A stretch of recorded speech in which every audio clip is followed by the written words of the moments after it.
Hey, everybody, welcome to this edition of the Futurum Tech Podcast. I'm your host, Daniel Newman, Principal Analyst and Founding Partner at Futurum Research. Excited about this Futurum Tech Podcast, webcast, television edition coming from Mobile World Congress 2021, although it's from my home, which is a little bit different. We'll talk more about that.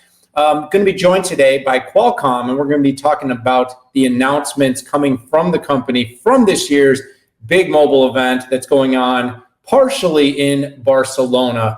Going to be joined by Durga Malladi, Durga, Senior Vice President and General Manager, and I'll let him give you a full introduction of himself. But he will be giving us the breakdown on all of the biggest announcements from the event, and we'll be chatting back and forth, a little bit of analysis, so you know what is going on and what Qualcomm released at this year's event. So without further ado, Durga, I'm going to bring you onto the show. Durga, welcome to the podcast. Thanks, Daniel. How are you doing?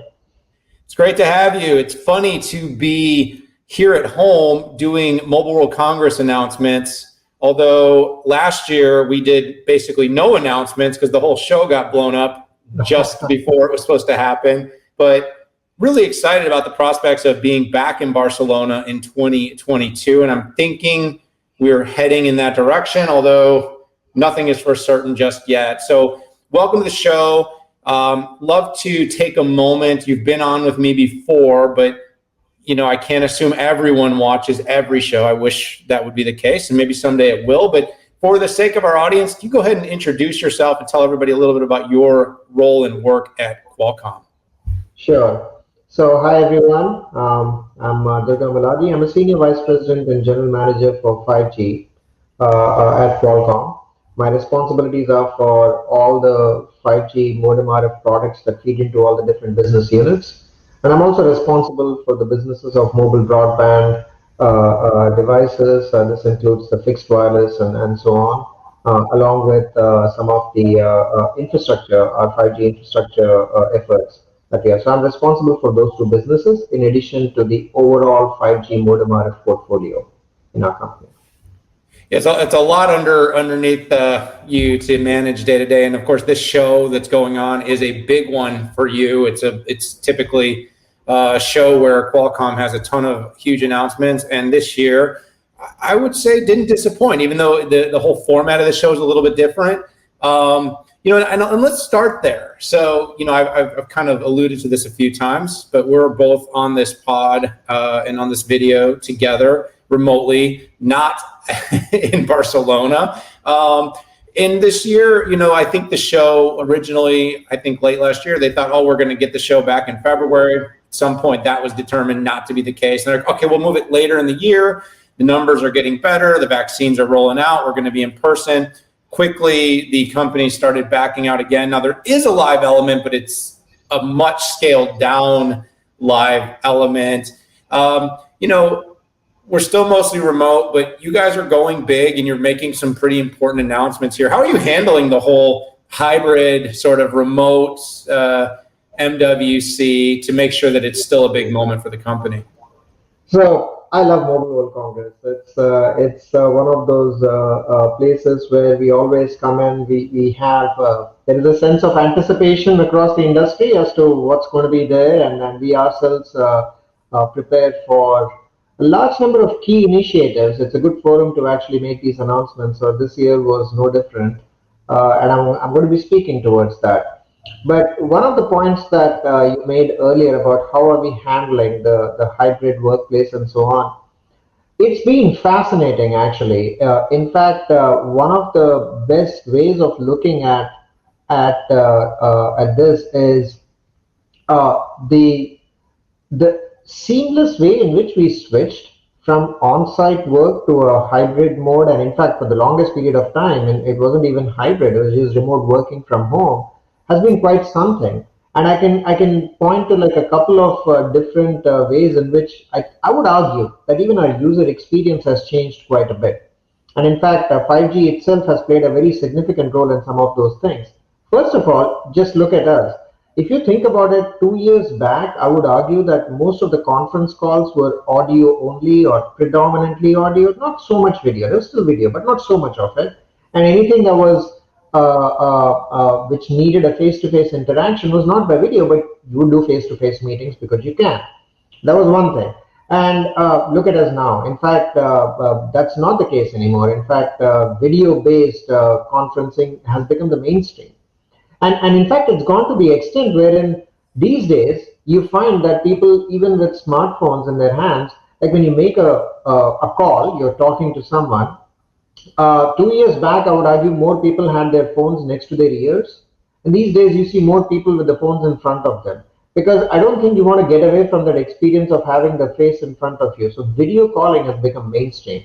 And there is something to it. In fact, 5G based connectivity, especially when large numbers of people have the 5G based devices, increasingly relying upon connectivity, high speed connectivity, to be, to do all the working. And that, by the way, this has permeated into so many different parts of the industry. It's not just in businesses, it's gone into education sector, it's gone into so many other sectors. Everywhere you need that high speed connectivity. And with that, yeah, it's been pretty seamless actually, if you think about it.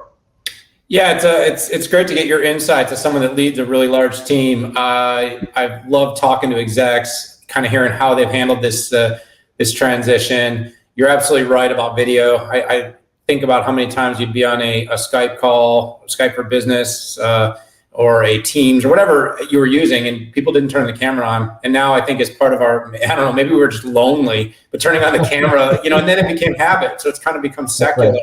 And it's a trend that will continue to sustain into the future. And of course, it's made an event like MWC happening remote at this level and scale possible. So let's dive in. So on a macro level, I read a big announcement about, I think it was more than 40 global industry leaders all came out supporting the efforts of millimeter wave, 5G millimeter wave, something that Qualcomm is very big on.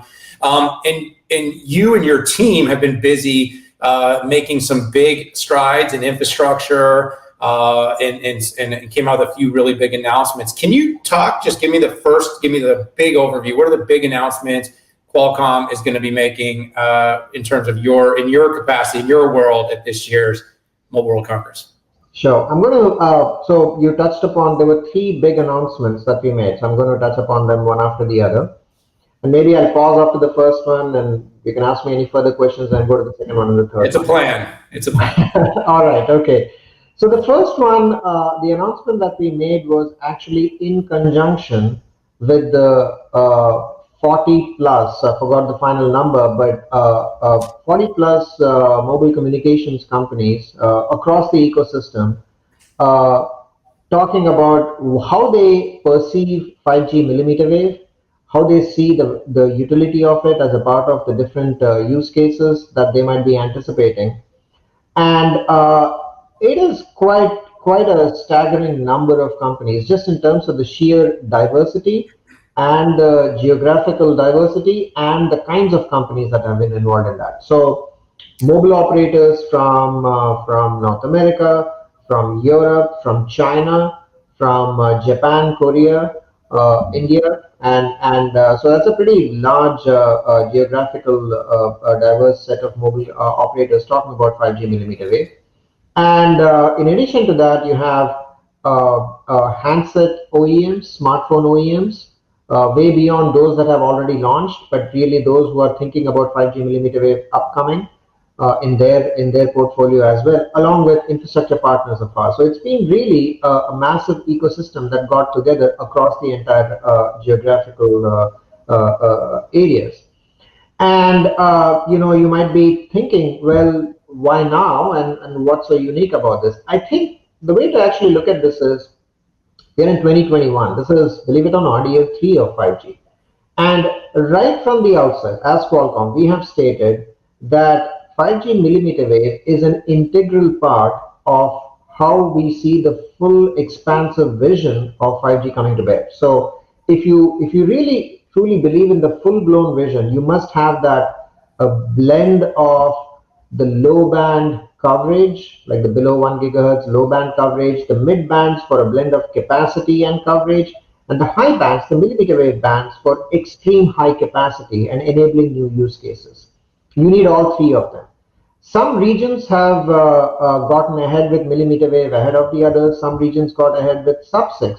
But we are reaching a point where pretty much across the world, everyone is on the page that you need a combination of sub-6 and millimeter wave spectrum to fully unleash all the use cases.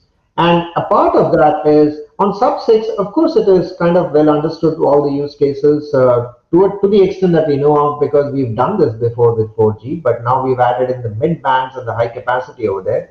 But with millimeter wave, there's a lot of new use cases that come in that go even beyond smartphones. For example, I'll just pick one example because we briefly alluded to this earlier. In North America, there's been a heavy emphasis beyond smartphones. Smartphones continue to be very important, but beyond smartphones, there's a heavy emphasis on the usage of 5G millimeter wave for fixed wireless access. And fixed wireless access that gets you that broadband connectivity to home or to workplace or into rural education areas. Now, these are things that simply weren't possible before. And I'm talking of gigabit connectivity at home.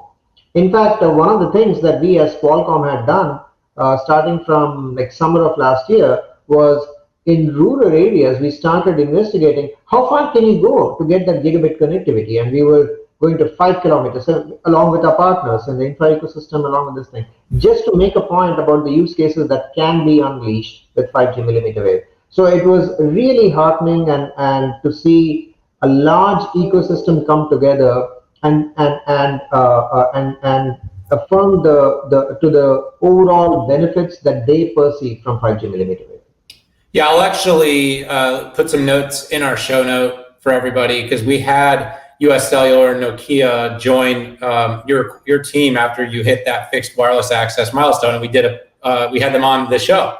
So it was an interesting one to talk about. And so for everybody that heard what Durga just said, we'll put a link so you can go back and check out that episode and hear from the partners and why that's such a big deal, instead of me asking you to explain that once again.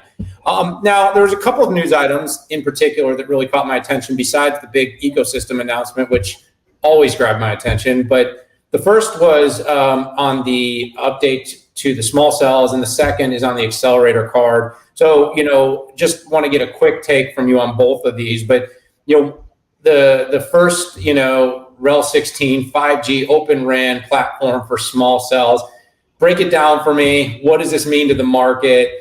Why is this such a big opportunity for you and your team at Qualcomm? We have talked about 5G small cells since the beginning, and our first generation of 5G small cells have been in the making for a while. They're commercial now, and both for millimeter wave, they're part of actual commercial deployments today. For sub-6, they're coming up as part of commercial deployments. So that's moving along.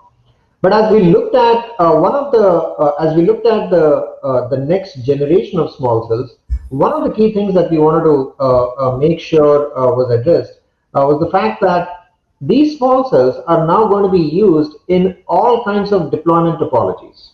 So let me break it down in the following way. These are not just intended for the extreme high data rates that you might need in venues and campus environments, hotspots, enterprises, and so on. That's like one category. Let's just call that as an enterprise category. But these are also small cells that you might eventually use in smart factories, industrial IoT or Industry 4.0 and so on. And by the time you go into these newer verticals, you have to go beyond just sheer capacity and mobile broadband, but you have to bring in new features like ultra reliability and low latency, and together sometimes known as ultra reliable low latency communication. And these are all part of our release 16 features, the second generation of 5G, which was specified in 3GPP. But we brought all of that together. So there's a lot to unpack, by the way, as a part of this. So on one hand, you have the feature set. It's a blend of 200 megahertz of sub-6 capability and a gigahertz of millimeter wave capability, 8 gigabits per second peak rates, 200 megahertz component carriers for millimeter wave, new bands for millimeter wave, including a 41 gigahertz band that is still coming up. So that's like, one set of features that is kind of important. But the other one is the ability to enable these new verticals with Industry 4.0 and reliability and latency, very unique and very new, all part of release 16. But as you kind of think about all of this, From our perspective, we have always focused on energy efficiency. And that means these small cells, they have to be extremely power efficient. So we added in the power over Ethernet capability, which already existed in our first generation of small cells. That continues to be the thing, which means you don't have to always think about an add-on power supply. You have power over Ethernet capability, and that actually, it does a lot of things, especially when you think of these kinds of deployments. And finally, we also believe that the network topology needs to be very flexible, very modular. So that means you can mix and match different components. You can actually scale it up and down, whether in terms of the sheer number of small cells or whether it is in terms of how you might be attaching to a core which is located somewhere else, and so on. So we truly embraced the whole concept of RAN virtualization along with open interfaces between different components. Open interfaces that allow for the scalability and mix and match of different components together in a network. So all of this put together was really a part of our second generation small cells announcement, but we've gotten some really good feedback on that, and we hope to address the market needs the right way with the second generation small cells. Yeah, a couple of things that caught my attention. One is verticalization. We're seeing every industry, from software to hardware, all getting more focused on delivering solutions that are industry specific. This is obviously due to the proliferation of digital transformation, what's going on in the pandemic. Companies are trying to expedite and speed up their adoption of new technologies. And we know that those companies that got caught on their heels were the ones that got hurt the most, which takes me to the second point, which was the sustainability, power efficiency angle. Everybody's paying attention to that. We're seeing increasingly large companies have net zero carbon efforts going on, open, verbal sustainability, and these are, small but material ways to help achieve that lower carbon footprint. Now, the third thing that you sort of alluded to is simplicity, and that'll take me to the second big announcement that I'd like to get you to quickly break down for me. And this has to do with the vRAN and disaggregation, right? It's all about making the network function more like the cloud in the sense of being able to build it on open standard, on open computing, not using specialized hardware. And you guys basically rolled out a new 5G Accelerator Card. It's building on the vRAN momentum. It's, in your press release, you talked about designed to expedite 5G deployments. You guys seem really excited about this. Talk about why you're so fired up about this. Why is this going to really help? What's Qualcomm's differentiation story here? So back in October of last year, we made our announcements on our 5G infrastructure modem RF platform. So we provide solutions that go all the way from the baseband capability, the core radio baseband capability, through the transceivers and the front end and the antennas. I mean, these are the key elements. Now, in some sense, this is the old school, the real high performance radios, energy efficient radios that we wanted to build. But one of the other things that we were also paying attention to, we truly embraced the usage of open interfaces for sure. But then we also considered our platforms as something that enables the eventual virtualization of RAN. What we mean by that, so RAN virtualization in its simplest form is software that runs on third-party hardware. That's the simplest way of actually kind of thinking about it, right? So you use commercial off-the-shelf hardware, and somehow you have software that is running on top of it. This would be RAN software. But when you look at it that way, then that commercial off-the-shelf equipment, or the COTS equipment is really nothing but it's a server. So you have a server that's out there, and then that's where the vRAN software is running. But then you have to have the ability to then run the rest of the baseband processing as well, which might or not be best suited for COTS equipment. That's where the accelerator card is key. Standardized PCIe interface, you just slot it in, and now you have the entire baseband processing in that card, and then you have the server where the rest of the software is running, the L2 software and L3 software, eventually all of that is running on that COTS equipment.